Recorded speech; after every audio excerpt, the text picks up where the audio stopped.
Reverend Father Dr. John Abraham Conant is a renowned priest and a scholar of the Malankara Orthodox Syrian Church.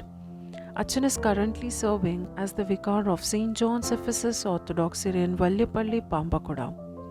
He has served the church in various capacities, especially by being the priest trustee of the Malankara Orthodox Syrian Church, principal of the Orthodox Theological Seminary Kottayam, and currently serves as the principal secretary to His Holiness Catholicos Basilios Marthoma Matthews III. He is a guru and malpan to many priests and bishops who learned and were trained under him to study the rubrics and theology of the Holy Kurbana and Holy Sacraments. Achan has also served as the Syriac instructor at St. Ephraim's Ecumenical Research Institute, Kottayam. So kindly share with us your personal reminiscences with His Grace Dr. Paulos Mar Gregorius. പൗലോസ് മാർ ഗ്രിഗോറിയോസ് തിരുമേനിയെക്കുറിച്ച് എൻ്റെ ചെറുപ്പകാലം മുതലേ ഞാൻ കേൾക്കാൻ തുടങ്ങിയതാണ്. എൻ്റെ പിതാവ് Konatt Abraham കശീശ പൗലോസ് മാർ ഗ്രിഗോറിയോസ് തിരുമേനിയെക്കുറിച്ച് ഒരുപാട് കാര്യങ്ങൾ വീട്ടിലിങ്ങനെ സംസാരിക്കുമ്പോൾ ഒക്കെ ഞാൻ അത്ഭുതത്തോടെ കേട്ട് നിന്നിട്ടുണ്ട്. ഒരു വളരെ ബുദ്ധിമാനായ, സഭയുടെ ആചാരങ്ങളും അനുഷ്ഠാനങ്ങളും വിവിധ ഭാഷകളും ഒക്കെ അറിയാവുന്ന ഒരാൾ എന്നുള്ള നിലയിൽ തിരുമേനിയെക്കുറിച്ച് കേട്ടു തുടങ്ങിയപ്പോൾ മുതൽ വലിയ ഒരു ആരാധനയോടെയാണ് തിരുമേനിയെക്കുറിച്ച് കേൾക്കുകയും അറിയുകയും ചെയ്തിട്ടുള്ളത്. തിരുമേനി അച്ഛനായിരുന്നപ്പോൾ ഒരു പ്രാവശ്യം മാത്രം UC കോളേജിൽ വെച്ച് തിരുമേനിയെ അച്ഛനെ, പോൾവറീസ് അച്ഛനെ ഒന്ന് കാണാനിടയായിട്ടുണ്ട്. അന്ന് അടുത്ത് പോകാനോ സംസാരിക്കാനോ എന്നുള്ള സാധ്യതകളൊന്നും ഉണ്ടായിരുന്നില്ല. വൈദിക സെമിനാരിയിൽ വിദ്യാർത്ഥിയായി ജോയിൻ ചെയ്തതിന് ശേഷമാണ് തിരുമേനിയെ കാണാനും അടുത്തറിയാനും ഒക്കെ സാധിച്ചത്. തിരുമേനി എപ്പോഴും ഞങ്ങൾക്ക് ക്ലാസ്സുകൾ ടൈം ടേബിളിൻ്റെ ഒരു ഭാഗമെന്നുള്ള രീതിയിൽ എടുക്കുകയില്ല. പക്ഷേ ആദ്യത്തെ 1-2 വർഷം കഴിഞ്ഞ് 3-4 വർഷങ്ങളിലാണ് തിരുമേനി കൂടുതലായിട്ട് ഞങ്ങളെ പഠിപ്പിച്ചിരുന്നത്. അപ്പോൾ ഫ്രീ കിട്ടുന്ന സമയങ്ങളെല്ലാം എന്ന് പറഞ്ഞാൽ മറ്റ് ഏതെങ്കിലും അധ്യാപകർ ക്ലാസ്സിൽ ഇല്ലാത്തപ്പോൾ അല്ലെങ്കിൽ എവിടെയൊക്കെ തിരുമേനിയുടെ ക്ലാസ് ലഭ്യമാക്കാൻ സാധിക്കുമോ അതെല്ലാം തിരുമേനിയെ കൊണ്ട് ക്ലാസ്സുകൾ എടുപ്പിക്കാൻ വിദ്യാർത്ഥികളെല്ലാം ഒരേ മനസ്സോടെ ജാഗരൂകരായി കാത്തിരുന്നു. ഈ സാധാരണ നമ്മൾ ഈ ഒരു പീരീഡ് ഫ്രീ ആണല്ലോ, സന്തോഷം എന്ന് ചിന്തിക്കുന്നതിന് വിപരീതമായിരുന്നു. ഗ്രിഗോറിയോസ് തിരുമേനി ക്ലാസ് എടുക്കാൻ വരുമെന്ന് പറഞ്ഞാൽ എല്ലാവർക്കും വലിയൊരു സന്തോഷമാണ്. കാരണം തിരുമേനി ആശയങ്ങൾ കൺവേ ചെയ്യുന്നതിന് വലിയ ഒരു കഴിവ് അദ്ദേഹത്തിനുണ്ടായിരുന്നു. പറഞ്ഞു തരുന്ന കാര്യങ്ങൾ എത്ര കോംപ്ലിക്കേറ്റഡ് ആണെങ്കിലും കഴിയുന്നിടത്തോളം സിമ്പിളായിട്ട് പറഞ്ഞു തരാനായിട്ട് തിരുമേനിക്ക് സാധിക്കും. മിക്കവാറും വിദേശയാത്രയിലൊക്കെ ആണല്ലോ, വിദേശയാത്ര കഴിഞ്ഞ് വരുമ്പോൾ സാധാരണ സന്ധ്യാപ്രാർത്ഥനയും കഴിഞ്ഞ് കഞ്ഞികുടി കഴിയുമ്പോൾ പിള്ളേർ സ്റ്റുഡൻസ് തിരുമേനിയുടെ ചുറ്റും വട്ടം കൂടും. അതിനുശേഷം ഓരോരോ കാര്യങ്ങൾ തിരുമേനിയോട് ചോദിക്കും. അത് തിരുമേനിക്കും ഇഷ്ടമാണ്. ഓരോരോ ഉത്തരങ്ങൾ പറഞ്ഞ് തിരുമേനി തുടങ്ങും. അങ്ങനെ അതൊരു ചർച്ചയായിട്ട് അങ്ങ് നീളും. കുറച്ച് കഴിയുമ്പോഴത്തേക്കും ആരെങ്കിലും കസേര എടുത്തുകൊണ്ട് വന്ന് തിരുമേനിക്ക് ഇട്ട് കൊടുക്കും. അത് കഴിയുമ്പോൾ 2 ബെഞ്ച് എവിടുന്നെങ്കിലും എടുത്തുകൊണ്ട് വരും. പിള്ളേരുമൊക്കെ അവിടെ ഇരിക്കും, താഴെ ഇരിക്കും. അങ്ങനെ ചിലപ്പോൾ സൂത്താറ വരെ ഈ ഭക്ഷണം കഴിഞ്ഞിട്ടുള്ളതായ തിരുമേനിയുമായിട്ടുള്ള ഡിസ്കഷൻ നീളും. അത് ലോകത്തിലെ വിവിധ കാര്യങ്ങൾ, തിയോളജിക്കൽ മാത്രമല്ല, തിരുമേനി യാത്രയ്ക്ക് പോയപ്പോൾ ഉണ്ടായ സംഭവങ്ങൾ, മറ്റ് സഭാതലവന്മാരുമായിട്ടുള്ളതായ ചർച്ചകൾ, അതുപോലത്തെ കാര്യങ്ങളെല്ലാം പറയുന്നതിനായിട്ട് തിരുമേനിക്ക് സാധിച്ചിട്ടുണ്ട്. അന്ന് സെമിനാരിയിൽ പഠിച്ചുകൊണ്ടിരിക്കുമ്പോൾ തിരുമേനി വല്ലപ്പോഴാണ് അവിടെ വരുന്നത്. അതുകൊണ്ട് തിരുമേനിക്കൊരു സ്ഥിരം ഡ്രൈവർ പലപ്പോഴും ഉണ്ടായിരുന്നില്ല. അപ്പോൾ അന്ന് എനിക്ക് ഡ്രൈവിംഗ് അറിയായിരുന്നുകൊണ്ട് പലപ്പോഴും തിരുമേനി എന്നെ വിളിച്ചുകൊണ്ട് പല സ്ഥലത്തും പോകാറുണ്ട്. അതെനിക്ക് വലിയൊരു ഓണറായിട്ട് ഞാൻ കണക്കാക്കിയിട്ടുമുണ്ട്. മറ്റു വിദ്യാർത്ഥികൾ ഗ്രിഗോറിയോസ് തിരുമേനിയുടെ ഡ്രൈവർ എന്ന് പറഞ്ഞ് ചിലപ്പോൾ കളിയാക്കുമായിരുന്നു. എങ്കിലും അതങ്ങനെ യാത്രയിലും തിരുമേനി ഇങ്ങനെ പലപ്പോഴും സംസാരിച്ചുകൊണ്ടേയിരിക്കും. എന്തെങ്കിലും ഒരു വിഷയം നമ്മൾ അങ്ങോട്ട് ചോദിച്ചാൽ അതിന് ഉത്തരം പറയുന്നതിന് സന്തോഷമാണ് തിരുമേനിക്ക്. അത് തിയോളജിക്കലായാലും മറ്റു കാര്യങ്ങളായാലും.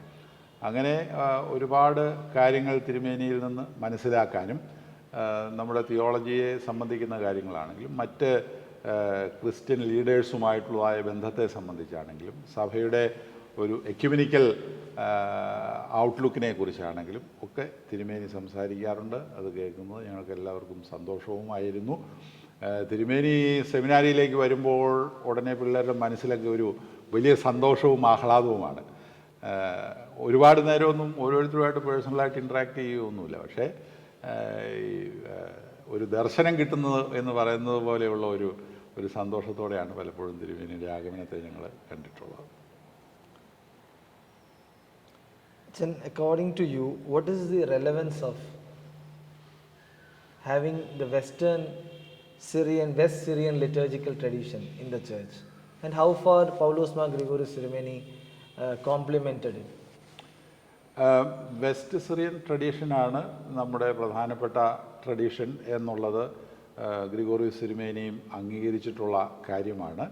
പിന്നെ ഗ്രിഗോറിയോസ് തിരുമേനിക്ക് ഒരുപാട് ഗ്രീക്ക് ഫാദേഴ്സിനെ വായിക്കാനായിട്ടുള്ളതായ അവസരം ലഭിച്ചിട്ടുണ്ട്. ഒരുപക്ഷെ സുറിയാനി ഭാഷ ഒരുമാതിരി നല്ലോണം അറിയാമായിരുന്നു എങ്കിലും അതിനേക്കാൾ കൂടുതൽ തിരുമേനിക്ക് വശം ഗ്രീക്ക് ഭാഷയായിരുന്നു. ഗ്രീക്ക് പിതാക്കന്മാരെ ആഴത്തിൽ പഠിക്കുവാനും എന്ന് പറഞ്ഞാൽ അത് സുറിയാനി പിതാക്കന്മാരുടെ വീക്ഷണത്തിൽ നിന്ന് എല്ലാം വ്യത്യസ്തമൊന്നുമല്ല, ചില കാര്യങ്ങൾ ചിലപ്പോൾ വ്യത്യസ്തമായിരിക്കും എന്നുള്ളത് മാത്രമേ ഉള്ളൂ. ആ സിറിയൻ ട്രഡീഷൻ തന്നെ സഭ പിന്തുടരണം എന്നുള്ള ഒരു ഉറച്ച വിശ്വാസവും തിരുമേനിക്കുണ്ടായിരുന്നു. ചിലർ തിരുമേനിയെ ഒരല്പം കുറ്റപ്പെടുത്തി സംസാരിച്ചിട്ടുണ്ട്. ഇതിപ്പം നമ്മുടെ സിറിയൻ ട്രഡീഷനാണ്, അവിടെ നിന്ന് മാറ്റി ഗ്രീക്ക് ട്രഡീഷനിലേക്ക് സഭയുടെ ആചാരാനുഷ്ഠാനങ്ങൾ കൊണ്ടുപോകാനായിട്ട് ഗ്രിഗോറിയോസ് തിരുമേനി ശ്രമിക്കുന്നു എന്ന് ചെറിയ ഒരു ആരോപണം ചില സഭയിലെ തന്നെ ചില പണ്ഡിതരായ വ്യക്തികളിൽ നിന്ന് കേൾക്കാനായിട്ട് ഇടയായിട്ടുണ്ട്. എങ്കിലും തിരുമേനി ഒരിക്കലും വെസ്റ്റേൺ ട്രഡീഷനിൽ നിന്ന് വ്യതിചലിച്ചു പോയിട്ടുണ്ട് എന്നെനിക്ക് തോന്നുന്നില്ല. He use to supplement it with the writings of the Greek fathers. Syrian പിതാക്കന്മാരുടെ പഠിപ്പിക്കൽ തന്നെ ഗ്രീക്ക് പിതാക്കന്മാരുടേതുമായിട്ട് ഒരുമിച്ച് കൊണ്ടുപോകാനും സിറിയൻ പിതാക്കന്മാരുടേത് ഗ്രീക്ക് പിതാക്കന്മാരുടെ റൈറ്റിങ്സിൽ കൂടെ സപ്ലിമെൻ്റ് ചെയ്യാനും ശ്രമിച്ചിരുന്ന ഒരാളാണ് ഗ്രിഗോറിയോസ് തിരുമേനി എന്നുള്ളതാണ്. പിന്നെ അപ്രേമിൻ്റെയൊക്കെ ട്രഡീഷൻ എന്ന് പറഞ്ഞാൽ അത് യൂണിവേഴ്സൽ ക്രിസ്ത്യൻ ചർച്ചിനെ തന്നെ ഇൻഫ്ലുവൻസ് ചെയ്തിട്ടുള്ള ട്രഡീഷൻസാണ് അപ്രേമിൻ്റെയൊക്കെ ട്രഡീഷൻ എന്ന് പറയുന്നത്.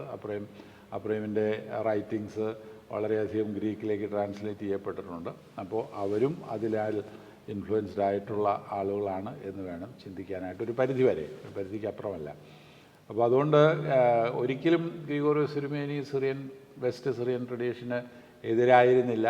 അതൊരു പക്ഷേ നമുക്ക് നമ്മുടെ സഭയുടെ ചരിത്രത്തിൽ ഒരിടക്കാലത്ത് ലഭിച്ച ഒരു ട്രഡീഷനാണ് എങ്കിലും ഇപ്പോൾ നമുക്ക് ലഭിച്ചിരിക്കുന്നത് നമ്മളുള്ളത് വെസ്റ്റ് സിറിയൻ ട്രഡീഷനാണ്. അതിന് യാതൊരു ന്യൂനതയുമില്ല. അതിൽ തന്നെ നമ്മൾ പിന്തുടർന്നാൽ മതി, പിന്തുടരണം എന്നുള്ള ഒരു ചിന്താഗതിയായിരുന്നു തിരുമേനിക്ക് എന്നും ഉണ്ടായിരുന്നെന്ന് ഞാൻ മനസ്സിലാക്കിയിട്ടുള്ളത്. How can we better communicate or translate the rich theological and patristic defenses of our churches, especially our Promion Sedra, the rich theological informations that we have, the teachings that we have? How can we easily communicate it that to the laity? അച്ഛൻ പറഞ്ഞത് ഒരു തരത്തിൽ ശരിയാണ്. അതായത് നമ്മുടെ പ്രമ്യോൻ സെദ്രാകൾ അതിൻ്റെ അകത്ത് സഭയുടെ തിയോളജി നല്ലൊരു ഭാഗം ഉണ്ട്.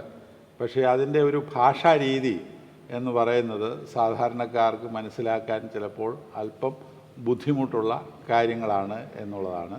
അത് ഒരു പരിധിവരെ ശരിയുമാണ്. പക്ഷേ അതിനെ നമ്മുടെ പ്രസംഗങ്ങളിലൊക്കെ ഒരല്പം വിശകലനം ചെയ്യുവാനായിട്ട് നമുക്ക് സാധിക്കുന്നത് നല്ലതായിരിക്കും. നമ്മുടെ പ്രസംഗങ്ങൾ പലപ്പോഴും വേദപുസ്തകത്തെ അടിസ്ഥാനമാക്കി തന്നെയാണ് എല്ലാ പ്രസംഗങ്ങളും പറയേണ്ടത്, അതിന് സംശയമൊന്നുമില്ല.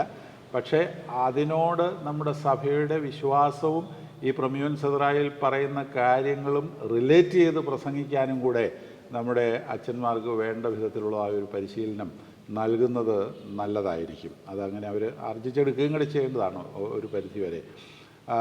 പലപ്പോഴും നമ്മൾ ഈ വെസ്റ്റേൺ ചിന്താഗതിയുള്ള കമൻറ്റേറ്റേഴ്സിൻ്റെ കമൻട്രിയൊക്കെ വായിച്ചിട്ട് വേദപുസ്തകത്തെ നമ്മുടെ പ്രസംഗങ്ങളിൽ വേദപുസ്തകത്തെ ആ ലൈനിലൊക്കെ വ്യാഖ്യാനം ചെയ്ത് വളരെ പ്രാക്ടിക്കലായിട്ട് മാത്രം കാര്യങ്ങൾ പറഞ്ഞ് ഒക്കെ പോകുന്നു. ഞാൻ പറഞ്ഞ വലിയ തിയോളജി പ്രസംഗിക്കണം എന്നുള്ളതല്ല ഞാൻ പറയുന്നത്. നമ്മുടെ പ്രസംഗങ്ങളിൽ നമ്മുടെ പ്രമ്യോൻ സെദ്രായിൽ പറയുന്ന കാര്യങ്ങളും നമ്മുടെ റിച്വൽസും ഒക്കെ അതിനോട് ബന്ധപ്പെടുത്തി പ്രസംഗങ്ങൾ പറയുവാനായിട്ട് നമുക്ക് സാധിക്കണം. ഇപ്പോൾ ഉദാഹരണം പറഞ്ഞാൽ നമ്മുടെ മദ്ബഹായിൽ എല്ലാവരും ഉപയോഗിക്കുന്ന വെള്ള നിലയങ്കി, വെളുത്ത അങ്കി, അതിന് വലിയ അർത്ഥമുള്ള ഒരു സംഗതിയാണ്. ആ വെള്ള നിലയങ്കി എന്ന് പറയുന്നത് ആദാമിന് പറുദീസായിൽ വെച്ച് നഷ്ടപ്പെട്ട അനശ്വരതയുടെ വസ്ത്രമാണ്. അത് മാമോദീസായിൽ വെച്ച് നമ്മൾ തിരികെ പ്രാപിക്കുകയാണ് ചെയ്യുന്നത്. ആ അനശ്വരതയുടെ വസ്ത്രം നമ്മൾ പ്രാപിക്കുന്നു. അത് മാമോദീസ മുങ്ങിക്കഴിയുമ്പോൾ ആദ്യം തന്നെ ആ വെള്ളവസ്ത്രമാണ് ധരിക്കുന്നത്. അതിനുശേഷം ഓരോ പ്രാവശ്യവും കുർബാന അനുഭവിക്കുമ്പോൾ വാസ്തവം പറഞ്ഞാൽ ഈ വെള്ളവസ്ത്രം ഇട്ടുകൊണ്ടാണ് വിശുദ്ധ കുർബാന അനുഭവിക്കേണ്ടത്. അവസാനം സ്വർഗീയ കാനാനിലേക്കുള്ള അന്ത്യയാത്രയിലും ഈ വെള്ളവസ്ത്രം ധരിച്ചുകൊണ്ടാണ് വാസ്തവത്തിൽ പോകേണ്ടത് എന്നുള്ളതാണ്. അപ്പോൾ അതുപോലത്തെ കാര്യങ്ങളൊക്കെ അതൊക്കെ നമ്മുടെ മഹത്വത്തിൻ്റെ വസ്ത്രത്തിൻ്റെ കാര്യങ്ങളൊക്കെ നമ്മുടെ ലിറ്റർജിക്കകത്ത് ഉണ്ട്, നമ്മുടെ പ്രീമിയം ചതുരായിക്കകത്തുണ്ട്. മാമോദീസ എന്ന് പറയുന്നത് തന്നെ പ്രകാശത്തിലേക്കുള്ളതായ ഒരു പ്രയാണമാണ്. അന്ധകാരത്തിൻ്റെ ശക്തിയിൽ നിന്ന് പ്രകാശത്തിൻ്റെ ശക്തികളിലേക്കുള്ളൊരു പോക്കാണ്. പക്ഷേ മാമോദീസ മുക്കുമ്പോൾ ഈ പ്രീമിയം വായിക്കുമ്പോൾ ആരെങ്കിലും അത് ശ്രദ്ധിക്കുന്നുണ്ടോ എന്ന് ചോദിച്ചാൽ ആരും തന്നെ ശ്രദ്ധിക്കുന്നില്ല. അപ്പോൾ അവിടെ എന്താ ചെയ്യാൻ സാധിക്കുന്നത്? നമ്മുടെ പ്രസംഗങ്ങളിൽ ഈ പറയുന്ന കാര്യങ്ങൾ ഉൾപ്പെടുത്താനായിട്ട് നമുക്ക് സാധിക്കണം. വേദപുസ്തകത്തെ അടിസ്ഥാനപ്പെടുത്തി തന്നെയാണ് പ്രസംഗിക്കേണ്ടത്.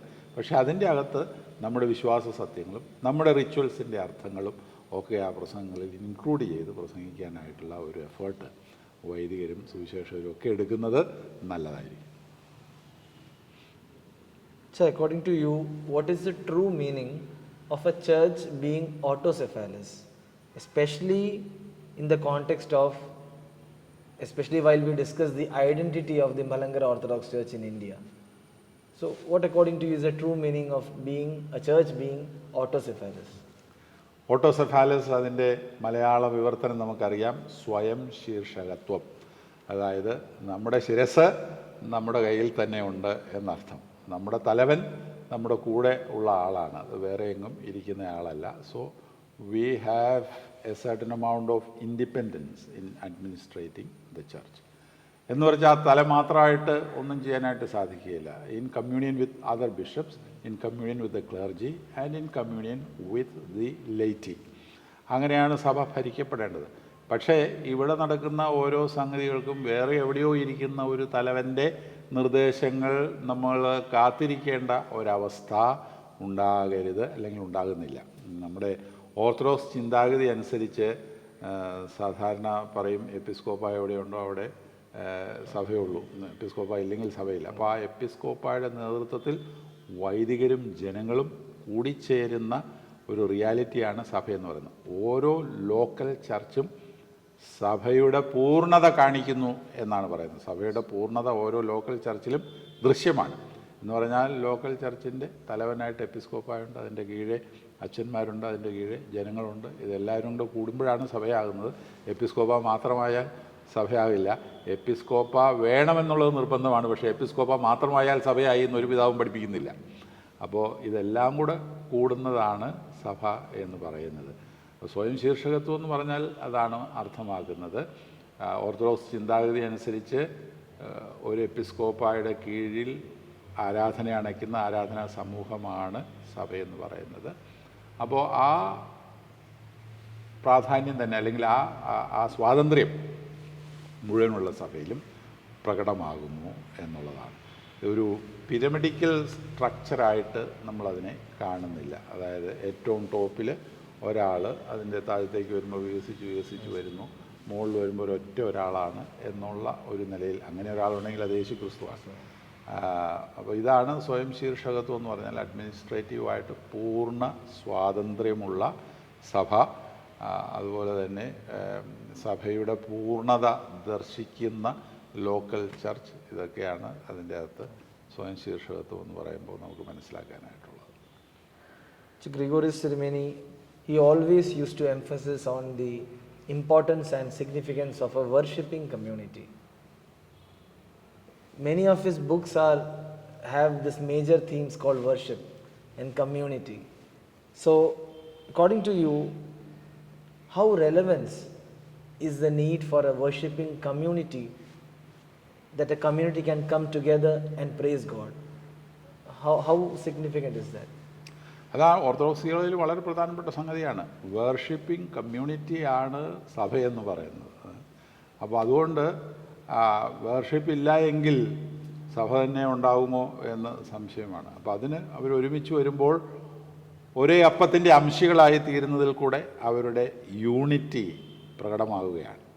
അതായത് ലോകത്തിൻ്റെ പല ഭാഗങ്ങളിലുള്ള പല സ്ഥലങ്ങളിൽ ഉണ്ടാക്കുന്നതായ ഗോതമ്പ് മണികളും മുന്തിരിങ്ങാകളും ഒരുമിച്ച് ചേർത്ത് കുർബാനയ്ക്കുള്ള എലമെൻറ്റ്സ് അപ്പവും വീഞ്ഞും ഉണ്ടാകുന്നു. അതിനുശേഷം ഇറ്റ് ഈസ് ബീയിങ് ഡിസ്ട്രിബ്യൂട്ടഡ്. അപ്പോൾ അത് യൂണിറ്റിയാണ് കാണിക്കുന്നത്. ഒരുമിച്ച് വരുന്നു, അതിനുശേഷം എല്ലാവരും ഒരുമിച്ച് കൂട്ടായ്മ ആചരിക്കുന്നു എന്നുള്ളതാണ്. അപ്പോൾ ആ വർഷിപ്പിന് ഒരുമിച്ച് വരുമ്പോൾ ദർശിക്കുന്ന കമ്മ്യൂണിറ്റിയാണ് ശരിയായിട്ട് പറഞ്ഞാൽ സഭയെന്ന് പറയുന്നത്. അപ്പോൾ അത് അവസാനം നിങ്ങൾ സമാധാനത്താലേ പോകുവിനെന്ന് പറഞ്ഞ് കുർബാനയുടെ അവസാനം നമ്മളവരെ അയക്കുമ്പോൾ വെറുതെ വീട്ടിൽ പോയി കിടന്ന് ഉറങ്ങാനായിട്ട് സമാധാനത്തോടെ പൊക്കോളാനല്ല. പക്ഷേ you are being send to the world to propagate the message of Jesus Christ. അതിന് വേണ്ടിയിട്ടുള്ള ഒരു സമാധാനത്തോടെയുള്ള ഒരു പോക്കാണ്.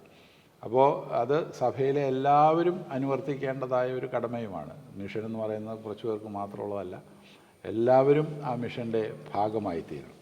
അപ്പോൾ ആ ഒരുമിച്ച് കൂടി ആരാധിക്കുന്ന ആ കമ്മ്യൂണിറ്റി, അതാണ് സഭയെന്ന് പറയുന്നത്. വർഷിപ്പിന് ഒരുമിച്ച് വരുന്നില്ലെങ്കിൽ സഭ തന്നെ ഉണ്ടാവുമോ എന്ന് നമ്മൾ സംശയിക്കേണ്ടിയിരിക്കുന്നു.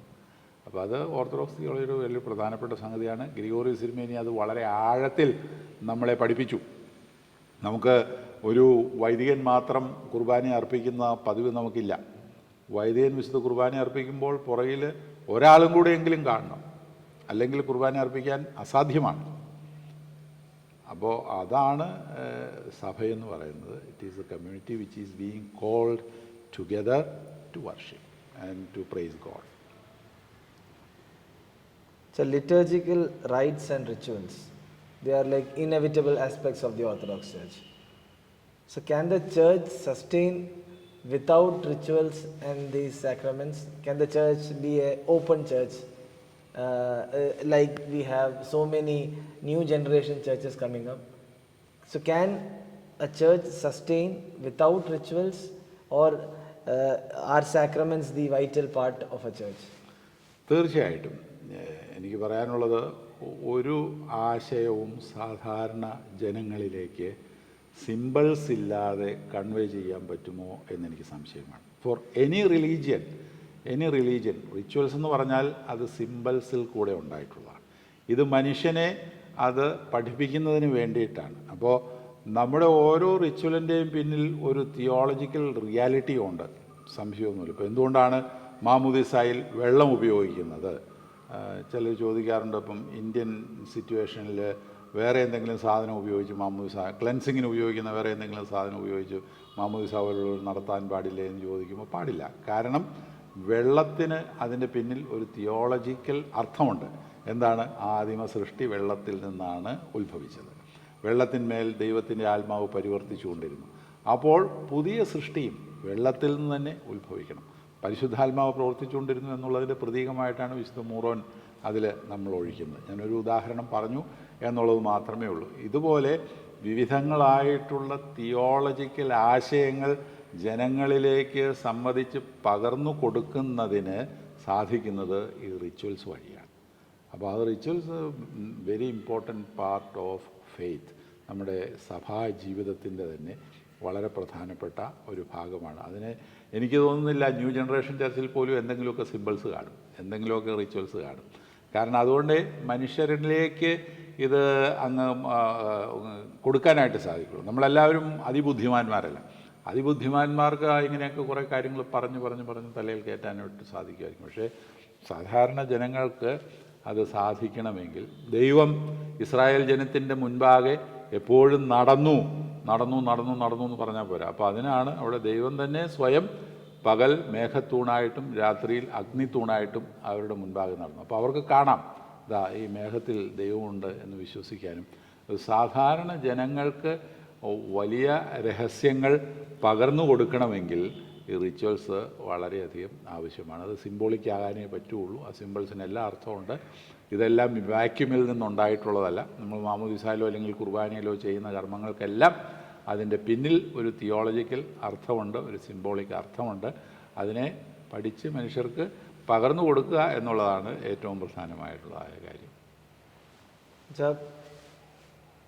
പലപ്പോഴും ദൈവശാസ്ത്രജ്ഞന്മാരെ പറ്റി ഒരു അഭിപ്രായം ഇപ്രകാരമാണ്: അവർക്ക് ബുദ്ധിപരമായി പല കാര്യങ്ങൾ മനസ്സിലാക്കുവാൻ സാധിക്കുമെങ്കിലും അതിൻ്റെ ആഴത്തിൽ ഇറങ്ങിച്ചെന്ന് അത് പ്രാർത്ഥനയിലൂടെ എക്സ്പീരിയൻസ് ചെയ്യുവാൻ സാധിക്കാതെ പോകുന്നു.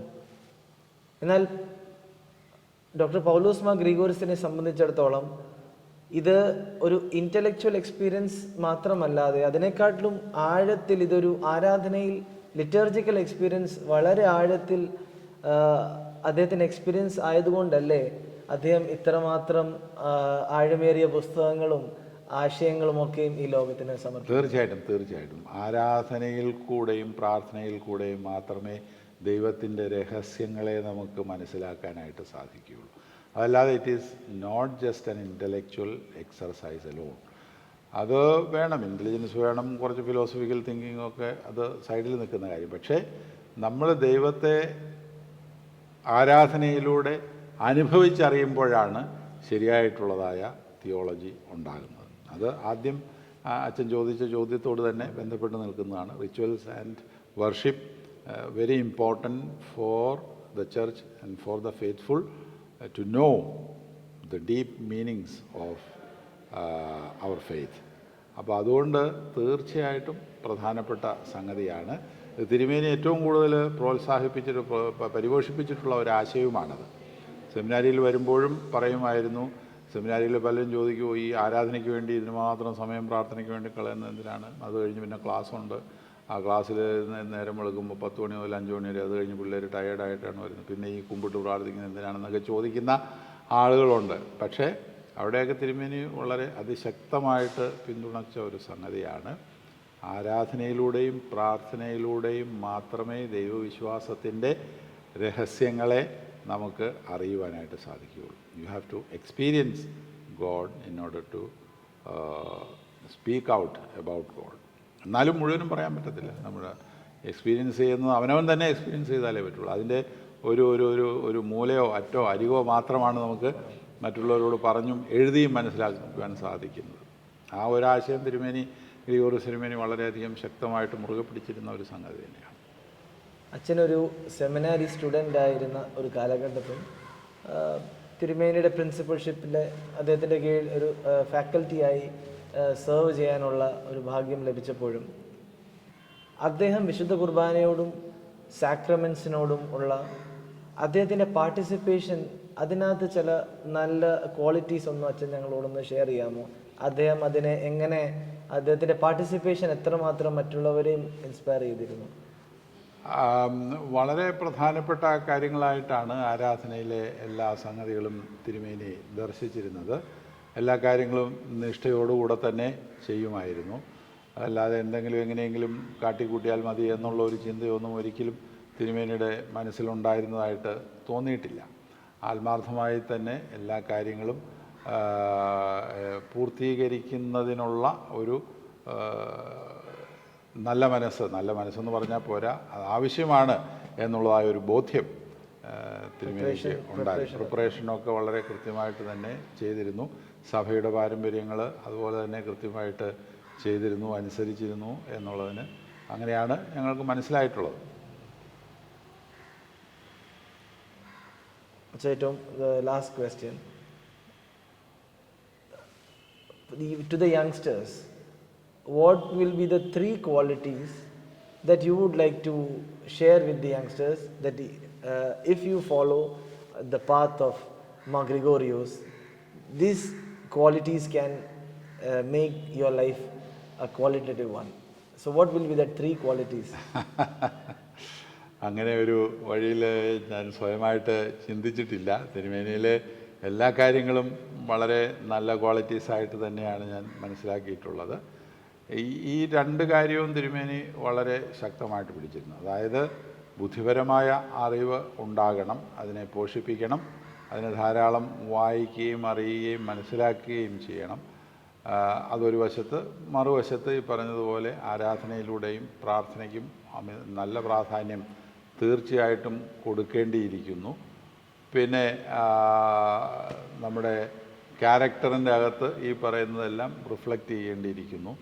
അതുപോലത്തെ കാര്യങ്ങളല്ലാതെ 3 കാര്യങ്ങൾ എന്ന് പറഞ്ഞ് പെട്ടെന്ന് വേർതിരിച്ച് ചിന്തിക്കാമോ എന്ന് ചോദിച്ചാൽ എനിക്ക് അങ്ങനെ വേറൊരു ഇന്റൻഷൻസ് ഹൈഡ് ചെയ്ത ഒരു ഇന്റൻഷൻസ് ഇല്ല ഇല്ല ഹൈഡ് ചെയ്യുന്ന പതിവൊന്നും ഉണ്ടായിരുന്നതായിട്ട് തോന്നിയിട്ടില്ല. വെരി ഓപ്പൺ, എന്തുണ്ടെങ്കിലും വെരി ഓപ്പൺനെസ് ഉണ്ടായിരുന്നു. അതൊരു ബീയിങ് അച്ഛനും ആ ഒരു പ്രിൻസിപ്പൽ സ്ഥാനത്തിൽ ഇരുന്നപ്പോൾ അപ്പം എത്ര മാത്രമാണ് അദ്ദേഹത്തിൻ്റെ ആ ഒരു പാത പിന്തുടരുവാൻ ആ ഒരു ഹെവി റെസ്പോൺസിബിലിറ്റി അച്ഛൻ എങ്ങനെയാണ് അത് ഉൾക്കൊള്ളുന്നത്? ഞാൻ എന്നെ പ്രിൻസിപ്പൽ ആകണം എന്ന് പരിശുദ്ധ കാതോലിക്ക ബാബാ തിരുമേനി എന്നോട് ആജ്ഞാപിച്ചപ്പോൾ എനിക്ക് ഉണ്ടായിരുന്ന ഏറ്റവും വലിയ ഒരു ജാള്യതയും അമർഷവും എന്ന് പറയുന്നത് ഞാൻ ആരുടെ സീറ്റിലേക്കാണ് കയറി ഇരിക്കാൻ പോകുന്നത് എന്നുള്ള ഒരു ചിന്തയാണ്. അത് ഞാൻ പറയുകയും ചെയ്തതാണ്. ആ സീറ്റ് അസ്യൂം ചെയ്യുമ്പോൾ സ്ഥാനങ്ങളൊക്കെ എനിക്ക് ഇഷ്ടമല്ല എന്ന് ഞാൻ ഒരിക്കലും പറയില്ല. അങ്ങനെ പറഞ്ഞാൽ അത് ഏറ്റവും വലിയ നുണയായിരിക്കും. സ്ഥാനങ്ങളും കാര്യങ്ങളൊക്കെ എനിക്ക് ഇഷ്ടമാണ്. പക്ഷേ വൈദിക സെമിനാരിയുടെ പ്രിൻസിപ്പലായിട്ട് ഞാൻ എന്നെ തന്നെ ഒരിക്കലും അതിനു മുമ്പ് ദർശിച്ചിരുന്നില്ല. കാരണം വലിയ വലിയ മഹാരഥന്മാർ, ഔഗേൻ ബാവായ്, മാത്യൂസ് പ്രഥമൻ ബാവായ്, ഇതിനെല്ലാം ഉപരി അഭിമന്യ ഗ്രിഗോറിയോസ് തിരുമേനി അതുപോലെയുള്ള ആളുകളൊക്കെ ഇരുന്ന സീറ്റിലേക്കാണ് ഞാൻ കയറുന്നത് എന്നുള്ളത് എൻ്റെ കുറവിനെ അങ്ങേയറ്റം എനിക്ക് ഫീൽ ചെയ്യിച്ചിട്ടുള്ള കാര്യമാണ്. അപ്പോൾ അതുകൊണ്ട് തന്നെ ഓരോ ദിവസവും വളരെ കുറച്ച് കാലമേ അവിടെ ഉണ്ടാകാനായിട്ട് സാധിച്ചുള്ളൂ. പ്രത്യേക സാഹചര്യത്തിൽ അതിൻ്റെ ഇടയ്ക്ക് കോവിഡ് വന്നു, പിന്നെ അതെല്ലാം വന്നു. അതുകൊണ്ട് ആ ഓരോ ദിവസവും ഞാൻ ദൈവമേ ഇന്നത്തെ ദിവസത്തെ ഭംഗിയാക്കി തീർക്കണമേ എന്നുള്ളതായ ഒരു പ്രാർത്ഥനയോടുകൂടെ, എനിക്ക് എന്നെക്കൊണ്ട് കെൽപ്പുള്ള കാര്യമല്ല ഞാൻ ഈ ചെയ്യുന്നത്, എന്നാലും പൂർണ്ണമായിട്ട് നിന്നിലേക്ക് സമർപ്പിച്ചുകൊണ്ട് ഞാൻ തുടരുന്നു. പിതാക്കന്മാരുടെ പ്രാർത്ഥന എനിക്ക് കൂട്ടായിരിക്കണമേ എന്നുള്ള ഒരു പ്രാർത്ഥനയോടുകൂടെയാണ് ഓരോ ദിവസവും തുടരുവാനായിട്ട് അത് സാധിച്ചിട്ടുള്ളത്. പക്ഷേ എത്രമാത്രം തിരുമേനിയെ ഇമിറ്റേറ്റ് ചെയ്യാനായിട്ട് സാധിച്ചിട്ടുണ്ട് എന്ന് ചോദിച്ചാൽ എനിക്ക് സംശയമാണ്. ആ ഒരു ലെവലിലേക്കൊന്നും എത്തിച്ചേരാനായിട്ട് എന്നെക്കൊണ്ട് സാധിച്ചിട്ടുണ്ടെന്ന് എനിക്ക് തോന്നുന്നില്ല. എന്നാലും ഓപ്പൺനെസ്, ഞാൻ വിദ്യാർത്ഥികളായിട്ടുള്ള ഇടപെടലിലും വളരെ ഓപ്പണായിട്ട് തന്നെ മറ്റ് അജണ്ടകളൊന്നും നമ്മുടെ മനസ്സിൻ്റെ പിന്നിലില്ലാതെ സെമിനാരി ഭംഗിയായിട്ട് പോകണം എന്നുള്ള ഒരു ലക്ഷ്യത്തോടുകൂടെ പ്രവർത്തിക്കാൻ അത് തിരുമേനിയും അങ്ങനെ തന്നെയാണ് ചെയ്തിരുന്നത്. തിരുമേനി വല്ലപ്പോഴൊക്കെ അവിടെ വരാറുണ്ടായിരുന്നുള്ളൂ. Most of the time absent ആയിരുന്നു. എന്നാലും തിരുമേനിക്ക് സെമിനാരിയെക്കുറിച്ച് വലിയൊരു കൺസേൺ എപ്പോഴും തിരുമേനിയുടെ മനസ്സിലുണ്ടായിരുന്നു. അതുതന്നെയല്ല, സെമിനാരിയെ ഡെവലപ്പ് ചെയ്യാനായിട്ട് തന്നാലാകുന്നതെല്ലാം ചെയ്തു.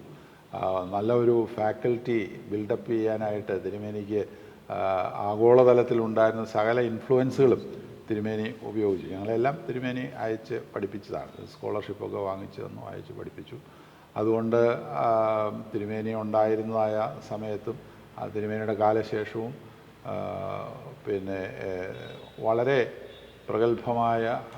പ്രഗത്ഭരായ അധ്യാപകരുടെ ഒരു നിരയാണ് അവിടെ ഉണ്ടായിരുന്നത്. ഒരുപക്ഷെ മറ്റ് ഓർത്തഡോക്സ് സഭകളിലുള്ളതിനേക്കാളൊക്കെ പ്രഗത്ഭരായ അധ്യാപകരവിടെ ഉണ്ടായിരുന്നു.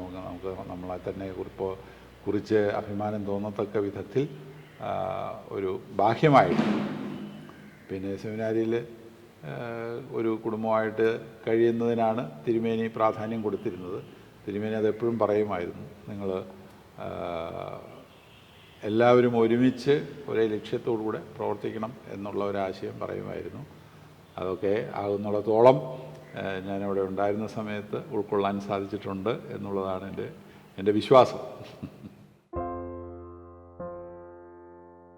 കാലം ചെയ്ത അഭിമന്യ പൗലോസ് മാർ ഗ്രിഗോറിയോസ് മെത്രാപ്പൊലീത്ത ഒരു ബഹുമുഖ പ്രതിഭയായിരുന്നു. അദ്ദേഹത്തോട് ഇടപഴകാൻ സാധിച്ചിട്ടുള്ളപ്പോഴൊക്കെ എനിക്ക് തോന്നിയിട്ടുള്ളത്, നമ്മൾ ഏതൊരു വിഷയത്തെക്കുറിച്ച് സംസാരിച്ചാലും അദ്ദേഹത്തിന് അതേക്കുറിച്ചല്ല എന്തെങ്കിലുമൊക്കെ അഭിപ്രായം പറയാനുണ്ടാകും. അതിനുള്ള ഒരു കോമ്പറ്റൻസ് അദ്ദേഹത്തിനുണ്ടായിരുന്നു. ആ തിരുമേനി മൺമറഞ്ഞു പോയിട്ട് വർഷങ്ങളായി. ഇപ്പോൾ തിരുമേനിയുടെ പഠിപ്പിക്കലുകളെയും ജീവിതത്തിൻ്റെ വിവിധ മേഖലകളിൽ തിരുമേനി നൽകിയിട്ടുള്ളതായ കോൺട്രിബ്യൂഷൻസും ഒക്കെ ഒന്ന് രണ്ടാമത് ഉയർത്തി എടുക്കുവാൻ തക്കവണ്ണം ഡൽഹി ഭദ്രാസനത്തിലെ ബഹുമാന്യനായ ഷിനു കെ തോമസ് അച്ഛൻ നടത്തുന്നതായി സംരംഭം അങ്ങേയറ്റം അഭിലഷണീയമാണ്, അങ്ങേയറ്റം പ്രശംസാർഹമാണ്. ബഹുമാനപ്പെട്ട അച്ഛൻ സ്വയമായിട്ട് എഫേർട്ട് എടുത്ത് വിവിധ മേഖലകളിലുള്ള ആളുകൾ അഭിമന്യ ഗ്രിഗോറിയോസ് തിരുമേനിയെ എങ്ങനെ കാണുന്നു എന്നുള്ളതിനെക്കുറിച്ച് വളരെയധികം ഇൻ്റർവ്യൂകൾ ഇതുപോലെ എടുത്ത് ഒരു വലിയ വലിയ സംരംഭം തന്നെയാണ് എന്ന് ഞാൻ പറയുന്നു. അഭിമന്യ തിരുമേനിക്ക് കൊടുക്കാവുന്ന ഒരു വലിയ തിരുമേനിയുടെ പഠിപ്പിക്കലുകൾക്ക് കൊടുക്കാവുന്ന വലിയ ഒരു കോൺട്രിബ്യൂഷനാണ് ബഹുമാനപ്പെട്ട ഷിനു കെ തോമസ് അച്ഛൻ ചെയ്യുന്നത്. അച്ഛനെ പ്രത്യേകമായിട്ട് അഭിനന്ദിക്കുന്നു. അച്ഛൻ്റെ പ്രവർത്തനങ്ങൾ വിജയത്തിൽ എത്തിച്ചേരട്ടെ എന്ന് പ്രാർത്ഥിക്കുന്നു. അഭിമന്യ പൗലോസ് മാർ ഗ്രിഗോറിയോസ് തിരുമേനിയെക്കുറിച്ചുള്ള അറിവ് കൂടുതൽ നമ്മുടെ ജനങ്ങളുടെ ഇടയിലും ഇന്ത്യയിലെ വിവിധ മേഖലകളിൽ പ്രവർത്തിക്കുന്ന ജനങ്ങളുടെ ഇടയിലും ഇങ്ങനെ ഒരാൾ ജീവിച്ചിരുന്നു എന്ന് മാത്രമല്ല, അദ്ദേഹം ഇത്ര ഉദാത്തമായ രീതിയിൽ സമൂഹത്തിനും സഭയ്ക്കും ഒക്കെ സേവനമനുഷ്ഠിച്ചിരുന്നു എന്നുള്ളതും ബോധ്യമാകുന്നതിന് ഉതകും. അച്ഛൻ എല്ലാ ആശംസകളും നേരുന്നു. അച്ഛൻ്റെ പ്രവർത്തനം വിജയിക്കട്ടെ എന്ന് പ്രത്യേകമായിട്ട് പ്രാർത്ഥിക്കുന്നു.